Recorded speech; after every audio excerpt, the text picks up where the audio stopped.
Hello and welcome back, everyone. Scootsy16 here with another episode of the Chemlock League. The Outlaws will be facing off in the first game of a doubleheader against the Burners.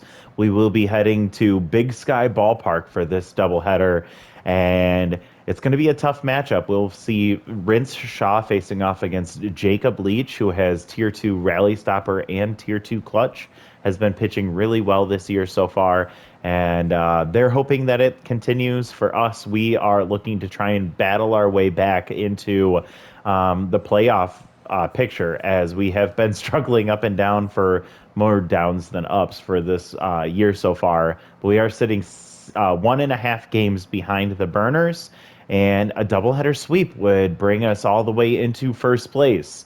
Um, Depending on what happens with the Pythons, but that would be huge for us, and that's something would be wonderful to experience. So hoping we can get that started with a big win here. Player development wise, we do have the opportunity to get this development option for Rock Quintana, and I'm biased 1000%, but I am going to wait for this one, which we should be getting after this next game. So I'd love to see him get Little Hack. I think that would be really, really helpful for him, getting a little bit more. He's already got the power. Want to get him boosting his ability to make better contact, as he has been striking out and not getting on bases frequently as we'd like. So we're going to get into this game, and there is a couple of familiar faces on the Burners. So I did take a look at their roster, and not starting, but what you will see on the bench is there's Mr. Jerry Love, who has regressed significantly since he has left our team. Wild Thrower still exists, but now has Choker. That's really sad. His power has gone down. Contact is still as good as it's always been. They also have Dane Schaffer on their team, so relief pitcher we might see in this two-game set, but hoping that he doesn't pitch very well, as he struggled for us. We'll head back to our team, set the lineup, and get into this. So taking a look at the lineup, who do we want where? I think we'll stick with what we have here as far as who's in what position. Actually, I want Justice Cologne to have a day off, so I'm going to have her substitute with Elias Hensley, who's still recovering health-wise, but I'm going to have him stay at first base, and Justice will take a day off, something we haven't seen from her in and I guess any of these games. All right, let's take a look. I want Sorelli lead things off, as he usually does. Dalton in the 2 spot. Tony center cut 3. Let's put Rock Quintana at 4 this time. Elias Hensley will be our 5 hitter. Ramon Lee. This is tough. I feel like Ramon Lee, you're going to get dropped all the way to the bottom. Actually, I'll put you ahead of Caroline Dealer, because she has been slumping in her sophomore season. And this is our lineup. So this is who we will be sending out against the Burners, and we'll use our away uniforms, and we'll get into it. Heading out to Big Sky Ballpark, one of my favorite ballparks, just because I always enjoy Colorado and that area, and it just gives me those Colorado vibes. So I know that was the intent, but that's what makes me like it so much. All right, so we head out with Braden Sorelli leading things off against Jacob Leach. Jacob Leach, with his 2.45 ERA, has not allowed many runners to cross the plate while he's been on the mound. And so we're hoping to get ahead of him. And Braden swinging at the first pitch. That one carries to left. You can see he didn't get much on it, but the the air here in, the high up stadium here in the mountains definitely lets that ball carry farther than it should. And so Braden Sorelli flies out for out number 1. Babshishin there showing bunt, trying to throw off Jacob Leach, and then pulls back and swings at the next pitch and sends it into center field for a base hit. So we get our first base runner of the day, with Dalton Babshishin hanging out at first base with 1 out. Tony center cut has been a little bit hotter as of late. 345, 3 home runs, and 7 RBIs. So the MVP has been doing well, and he takes the first pitch and he puts it in center field. So some decent contact here from our 2 and 3 hitters, and that'll bring us up to year one's MVP, Rock Quintana, batting 259 with 4 home runs, all solo home runs. Looking to see if he can capitalize on a Jacob Leach off-speed pitch. He's got 3 out of 4 pitches. There's that fastball. Leach does have Rally Stopper activated here, so you see that boost in his attributes at tier 2. 1-2 count for Rock. And he hits one hard, but it's going to hang up immediately and right. And Dalton cannot throw or run on that arm of Brendan Sesame. Rock had got the fastball, and he made good contact, but it just did not go where he wanted it to, and that died. So 2 outs. Rally Stopper active, but so is fastball and high pitch for Elias Hensley. And he's going to swing at that pitch, get it off of the inside of his bat, and ground out to short to end the inning. But we did get 2 hits, so making Jacob Leach work early, something that we like to see from our offense. And we'll see how their Burners offense does, starting with Auguste center cut, who's locked in. And Rince Shaw gives him a pitch, serves it on a platter, and he sends it into the stands behind the batter's eye in dead center field, and he is going to remain locked in.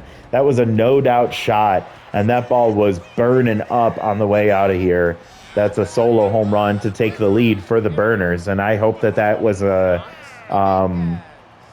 not a sign of things to come. Here comes Knox Dominguez. He swings at the first pitch he sees, and there's damn, that's when we would have liked to have had Justice Cologne. She'd have made that play. Elias Hensley, not a great defender. And it's going to be a base hit following the home run. And now here comes Wade Ivey. Has tier 2 Mind Gamer, and Rince Shaw already tense. We'll start things off with a ball. Has Ace Exterminator not active here, and he swings at that pitch, but he lofts it gently to second base, and Rock Quintana there for that one. And so Rince gets back down to back up to neutral. Jamie Healthy comes in, locked in, 304 with a home run and 6 RBIs. She took a rip on that one and just missed it. That time goes foul.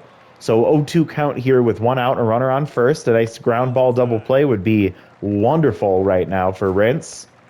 And missing the corners, but just trying to paint the edges. And there it is. He gets the call there. And Rince Shaw cleans that one up. And now here comes Ruben Zhang. Ruben comes in batting 273 with a home run and 4 RBIs. Takes that soft changeup right at the top of the plate for a strike. And got the fastball sign stealer activated, but just missed it. And Elias, holding the runner, dives for that one and misses it. Braden Sorelli with a nice throw to hold the runner at second base. He was a little errant on the throw, but he had nice momentum on it and was able to hold her there, or hold the runner there. So 2 outs. Rena Barrera, former Scrounger, comes up batting 400 with 2 RBIs. Oh, that one was loud, but it's going to be pulled foul. And Whiffer activates tier 2.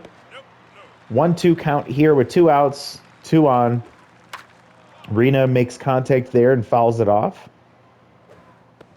And that ball stays on the outside part of the plate, so that's going to be ball 2. And right at Elias Hensley, who gets it right at his hip, catches that for out number 3. Not a clean inning for Rince Shaw, struggling in his sophomore season, which is something we've seen a lot, or we've said a lot. He gives up the solo home run to lead off the game and then is able to recover after giving up a couple of base hits. And there's Cannon Avery locked in and sends the first pitch he sees into left field for a base hit. Our catcher has been very busy. A busy bee. Buck comes up to the plate, batting 471 with 3 RBIs. Fastball hitter activated. Gets an off-speed slider there for strike 1. And there's a fastball, but way behind it, and it fouls it off, so he's down 0-2 here. And whoa, little bit of a sign there from Jacob Leach. Brushes him back, and this time hits one hard but high, and it's going to die as it's heading towards the warning track. Doesn't get there, and Brandon Sesame catches that for out number 1. Avery has to retreat back to first. And here comes Ramon Lee. Ramon has had a very rough year after looking really good last year, batting .208 with 1 home run and 3 RBIs. I would like to see a little bit more production out of him as he takes a strike at the bottom of the zone. Runner takes off on the hit and run, and the second baseman was almost there, but that ball went right up the middle, and Ramon Lee makes it on base. Runner advances to second, so the hit and run does end up working out.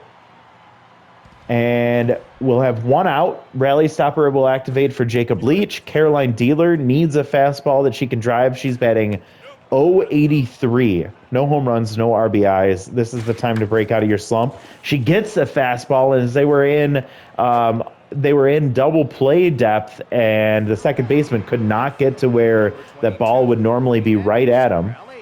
And now we have bases loaded. Nice job from Caroline Dealer to pass the torch. And Jacob Leach has to stop this rally before it gets carried away for the Outlaws. And Braden, we know what you can do as he falls behind 0-2, and tough out will activate for him here. Does not chase out of the zone, so 1-2, 1 out, bases loaded. And Braden gets a pitch that he's swinging at, but he pulls it foul just ahead. And there's a pitch that he pushes into right field, and it's going to get down fair. It's sailing away from the right fielder. Brendan Sesame does have a great arm, and he's going for second base. And thankfully, base rounder activates for Braden Sorelli. Huge 2-run double there from the right fielder as he gets that one down the right field line in the perfect spot. And the Outlaws take a 2-1 lead with 1 out. And Dalton Babshishin comes up 1 for 1 today, and Jacob Leach is now tense. And even with rally stopper, he just gets back to his normal stats. That ball, hit towards third base and could not get high enough, and the third baseman's able to make the easy catch on the line out for out number 2. Now Tony Centercut will come up, 367, 1 for 1 today. And, got the changeup, pulled the string on him. He was well ahead of that. He's looking for that fastball, but just in the zone. That one's way high and out of the strike zone. And that ball is going to get down in front of the sliding left fielder who misplays it on the tough slide. And Braden Sorelli, all the way from second base, is going to score there on the misplay from the left fielder. That was a tough play. I think it was about a 15% chance when we take a look at StatTrax that he was going to miss that one, and it ends up paying off for the Outlaws, now 4-1. And then Rock Quintana gets into the hit parade as he sends one into right field. This one recoils off of that chain link fence and goes straight to Sesame in right field, but it's going to be another base hit, and now runners on first and third for Elias Hensley. Our DH turned first baseman will have to face against Emerson Bauer as Jacob Leach gets pulled here. Emerson Bauer, a 4-seam cut fastball, a changeup, and a slider. Has a 6.75 ERA on the year with a 2.25 whip and no strikeouts. And Elias Hensley gets a fastball he's looking for, but it's going to get hung up there in right field. Sesame was busy, and he looks a little gassed. And he's going to have to come in and then lead off this inning. So Sesame is still locked in, but he's been running all over the outfield as the Outlaws had a huge offensive outpour there, scoring 4 runs and knocking the pitcher out of the game in the second inning. Now Rince Shaw has to settle in now that his team gave him a lead. And Brandon Sesame has a 2-2 count here in the bottom of the second. Will make it just enough contact to foul that one off. And dribbles one to second base. Quintana tosses to Hensley out number 1, and Sesame will drop back to neutral mojo. Fox Brennan, a menace to the Outlaws for the entire existence of the Chemlock League, has Tier 2 easy target, helping out Rince. Also has that Tier 2 outside pitch, which just activated there, but goes foul 0-2. And swings through strike 3. Rince Shaw is getting himself into a bit of a groove, and he gets a ground out followed by a strikeout. So he's going to see 2 outs here, facing off against Severus Homebrew, 143 with 3 RBIs and no home runs. Fouls the first pitch. There's Sign Stealer activated, but it's going to stay low. And swings through strike 2 out of the zone. 1-2 count, and doesn't chase. Rince trying to get the put out here and gets it. He stays outside. He stays away. And Severus couldn't help himself as he swung through that for strike 3. So 2 strikeouts there for Rince Shaw. A clean 1-2-3 inning in the bottom of the second. And we'll see if the offense can keep the momentum going. Put the foot on the neck here of the Burners. And there's a first pitch strike to Cannon as he takes that pitch for a strike. And this ball's going to get up the middle, diving to try and get that as Auguste center cut, but he is not able to get there in time, and that's going to be a 2-strike single for Cannon Avery to keep himself hot. B. Buck looking for a pitch he can drive, looking for that fastball. He's 0 for 1 today. He's really eyeing up the four-seam and the cut. 2-0 count. Swings late on that one. He just kind of decided the last minute to do it. And then he swings through the changeup there. So 2-2, fighting back from a 2-0 count is Emerson Bauer. And gets him frozen on a slider that just hung in the zone there. Called strike 3, and B. Buck goes down for a second out of the day, 0 for 2. And now here comes Ramon Lee, who reached on a hit-and-run base hit in his first at-bat. Hits that one hard, but foul. 0-1. Bauer throws at his knees, and Ramon Lee is able to dodge that one. Now he fouls one back. And another foul to stay alive. 1-2 count with 1 out here. And swinging way late, unsure of what he was seeing there. And Ramon Lee goes down swinging for strike 3 and out number 2. Now Caroline Dealer will have her chance. She's 1 for 1 today, brings her average all the way up to a phenomenal 154. Just skyrocketing that average. Takes the ball inside, so 2-1, 2 outs. Over 20 pitches now for Emerson Bauer. She is close to the end of her day already here in the 3rd inning. Ivy will toss it to first for out number 3 on the ground out to 3rd. And a clean inning for Bauer despite the base hit to lead things off. And the Burners with a chance to potentially get back in this one as they will turn back to their leadoff man, Augusta center cut. Tier 2 Mind Gamer. That was probably part of the reason why we saw that first pitch of the game get sent into center field for the out. This time he hits the ball hard, but right to Braden Sorelli in right field for out number 1. Knox Dominguez will come up 1 for 1.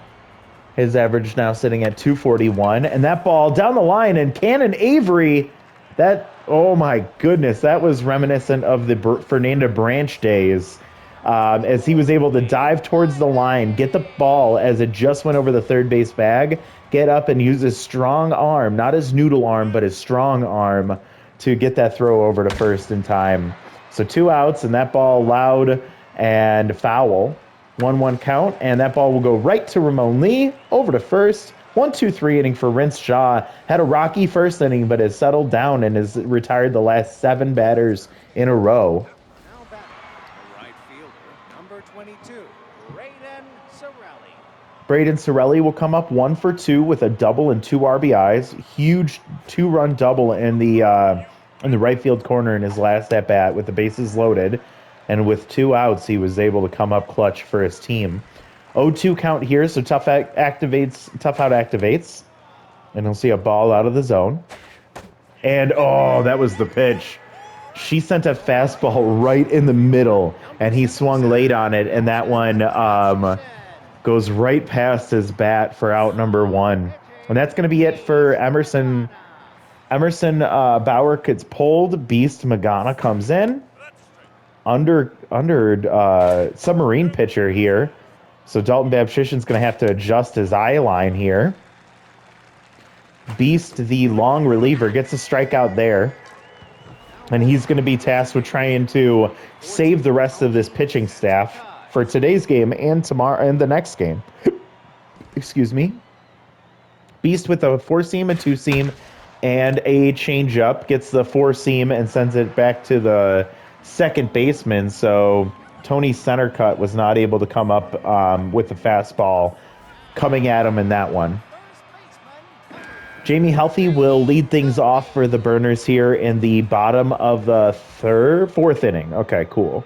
I was like, oh God, please don't be the third. Rins Shaw gets ahead 0-2 here, 41st pitch here, and that's going to be sent to right. It's going to hang up and it's going to get out of here. Jamie Healthy with a healthy hack on that one, and the Burners are heating up as that ball gets sent into the right field corner, about 3 rows deep. Her second home run of the year, 382, and it is now 4-2. This lead cut in half.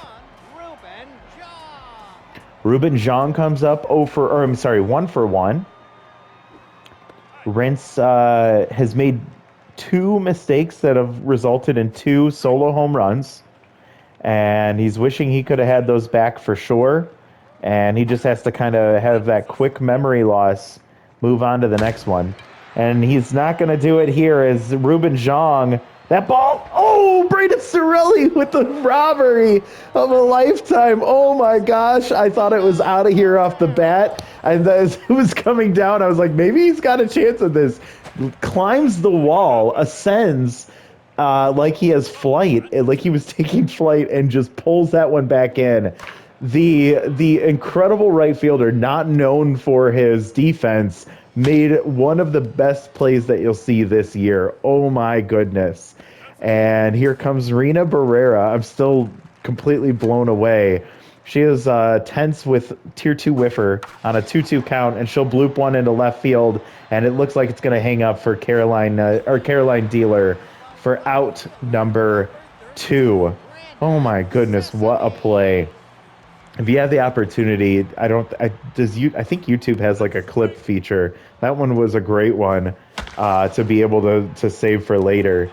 0-2 count here, and Rince will get the grounder. Ramon Lee scoops it up and tosses to first for out number 3. So another solo home run for the Burners, but that was all they were able to get. Almost back-to-back homers, but thanks to Braden Sorelli with a phenomenal defense and right, this game remains at 4-2.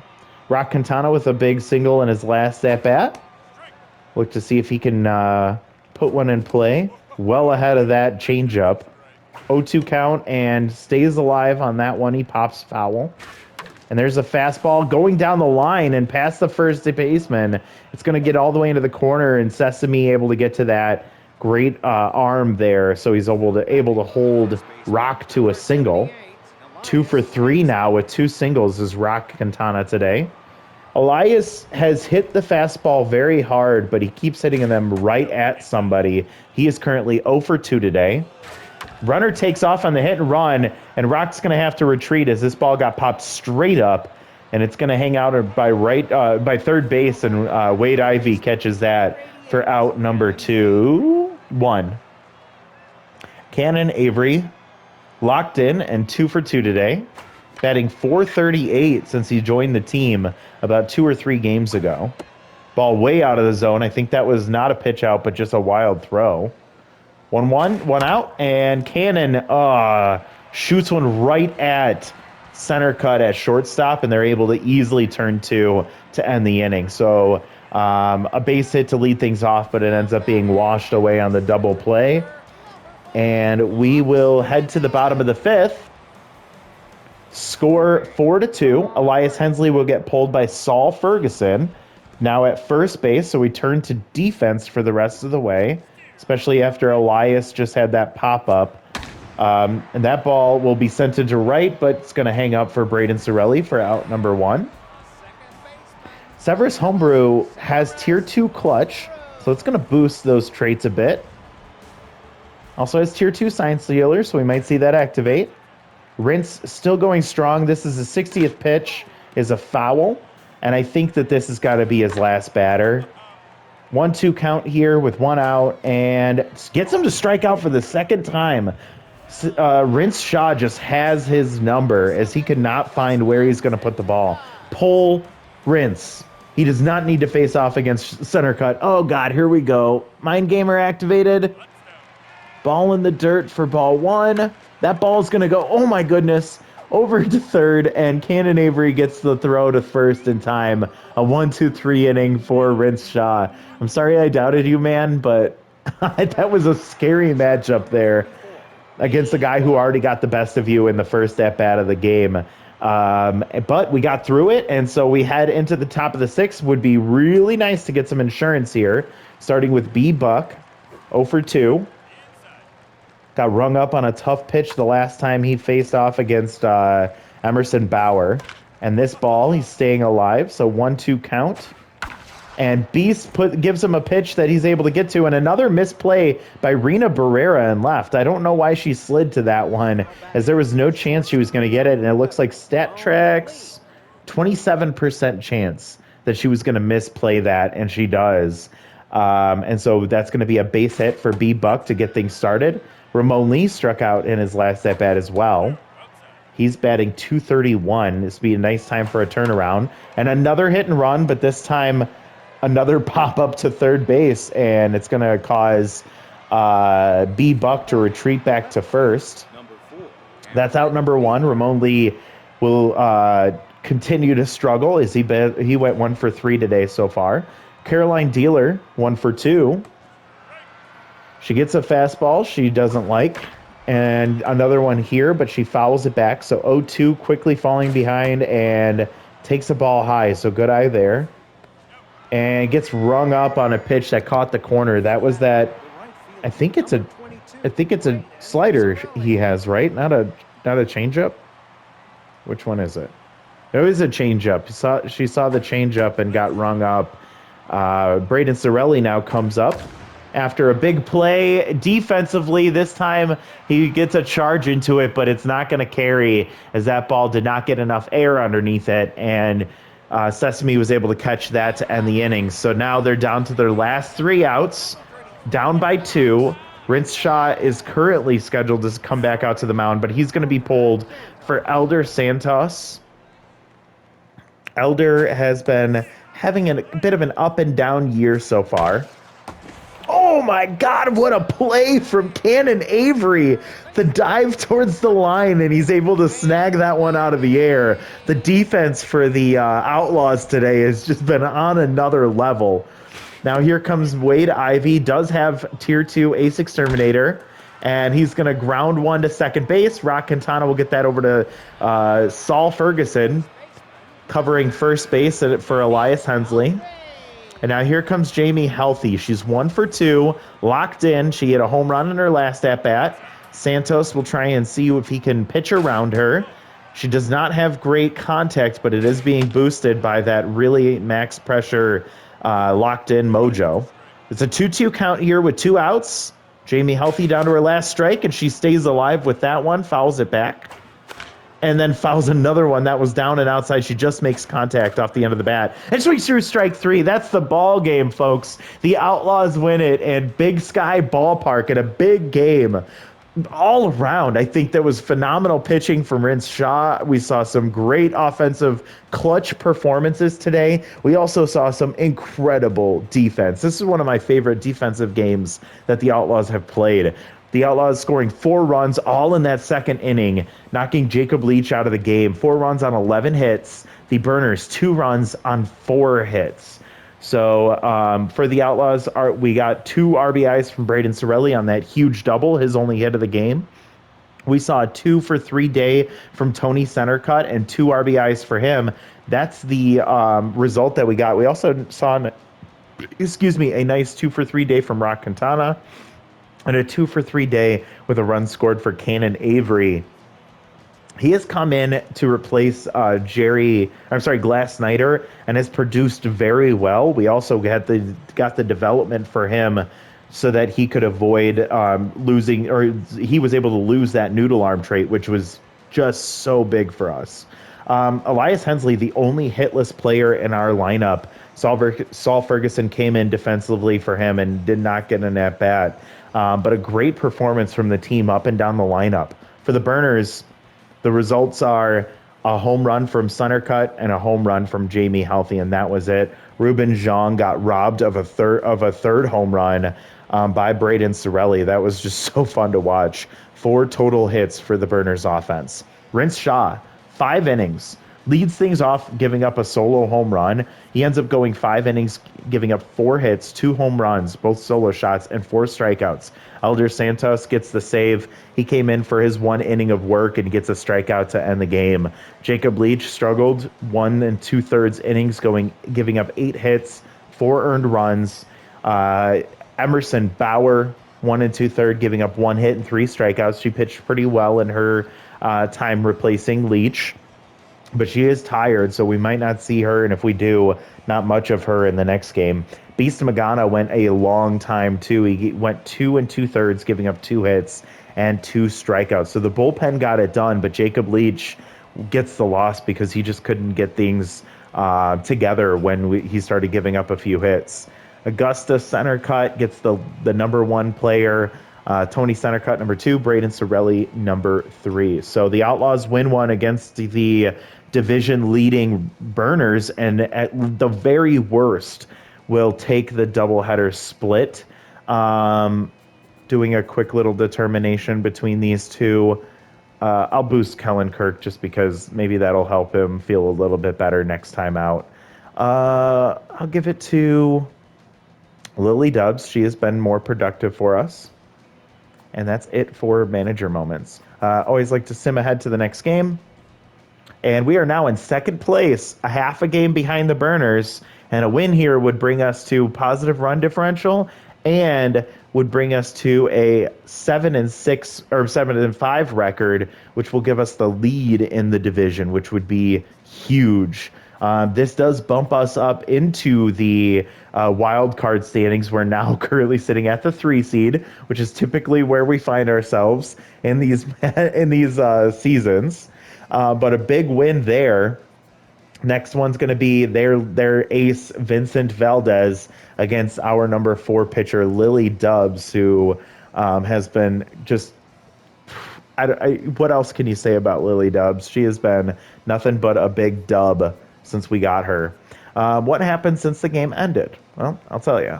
We had development opportunity for Cannon Avery. He is playing himself onto this team for the future as well, with his performances. Vincente Moons will get signed by the Blurs, replacing Turner Franklin.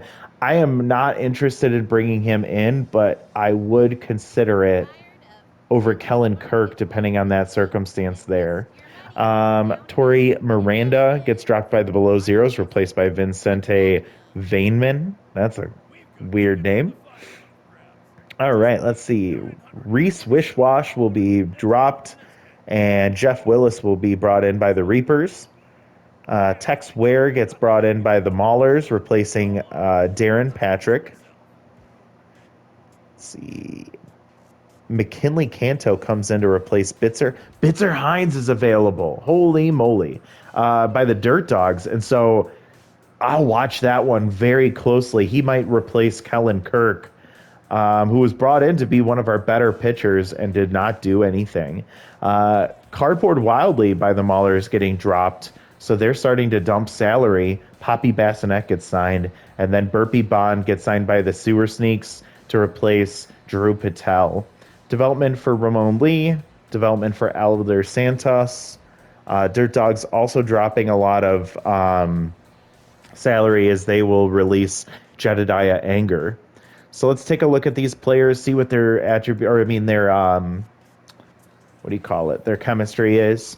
So Scholarly there, so that's interesting. Let's see, what is Kellen? Kellen is crafty, so we get ourselves a little bit of flexibility if we can release a crafty player. That could be pretty interesting. So we'll see what happens his next time out, which he might not even recover mojo-wise. I don't know. I don't like... I really hate considering Turner Franklin with his tier 3 surrounded. That's just debilitating. I don't think we need to worry about third base anymore. Jedediah Anger. That's not a bad bat to have. Cardboard Wildly is another player I'd watch. Pitching staff could use a bit of a boost, and that could be a good option to consider. I don't like the four-seam cut and change, but it could be an option. And then that's going to be about all that I was looking at. Catherine McKinney is who we brought in to, like, oh yeah, it was Liliana Fowler, but it was a chemistry decision. That's why we did it. Okay. So we'll keep an eye on these different situations here. And we definitely need to see some money get it dropped here, but we could end up bringing one of these guys in to a little reinforcement of the team. Good big problem here would be Cardboard Wildly or Bitzer Hines are both scholarly. So if we were to bring in them in to replace Kellen Kirk, we would have to drop a scholarly player as well. The good news would be Red Nielsen could be replaced by Cardboard Wildly, and that would be scholarly for scholarly. But who else could we get rid of? Saul and Alex?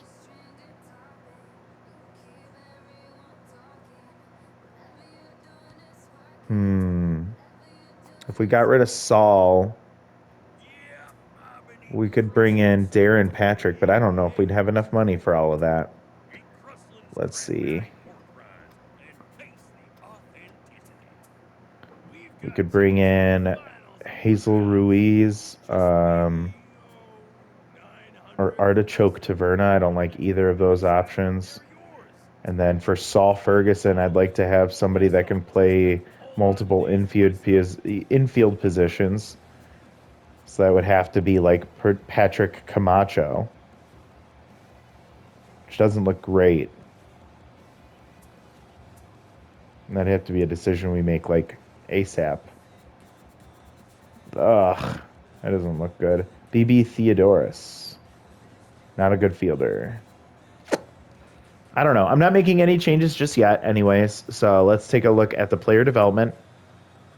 This one for Cannon Avery. This is a luxury, and we don't really have room for luxuries right now, so we're going to pass on this one. Elder Santos would have velocity and junk, and chance for more velocity and a two-seam fastball. That would be amazing. And honestly, that's just I think he's my favorite player in the bullpen right now. That workhorse trait just is so fun to watch. Ramon Lee, chance to gain bad jumps.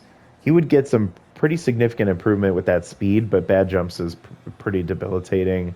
Plus, I don't really feel like, I don't know, we might have the money for it. Don't want to lose gets ahead. And then this one for Rince Shaw. Accuracy and velocity with a chance for more accuracy.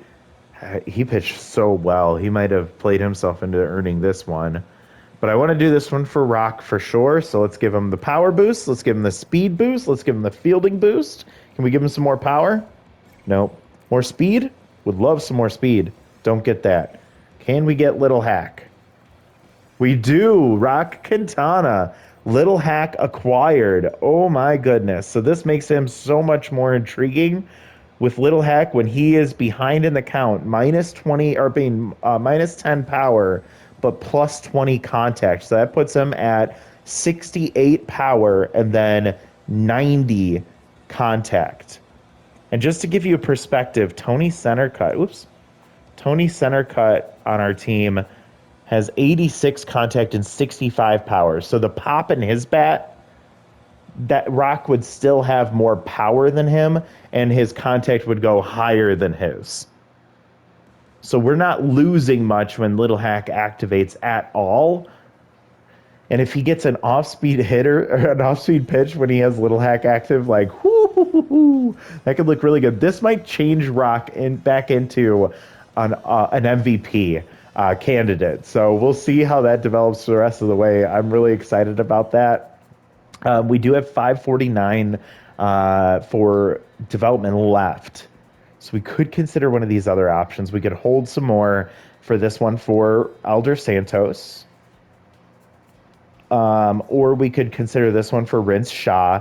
I don't think the one velocity means anything, and he's already great with his accuracy. So I don't know if this is worth that one. I am leaning towards this one, so I think I might save for the next round or the next game. Yeah, a little bit boost to that junk because he does have three junk pitches, or yeah, junk pitches, and a chance for a second fastball, the four seam and the two seam at the 93 and potentially 96 velocity would be amazing, especially with that elite four seam too. So yeah, I think I'll do this one for Elder Santos after this one. I'm curious. He's a rookie, right?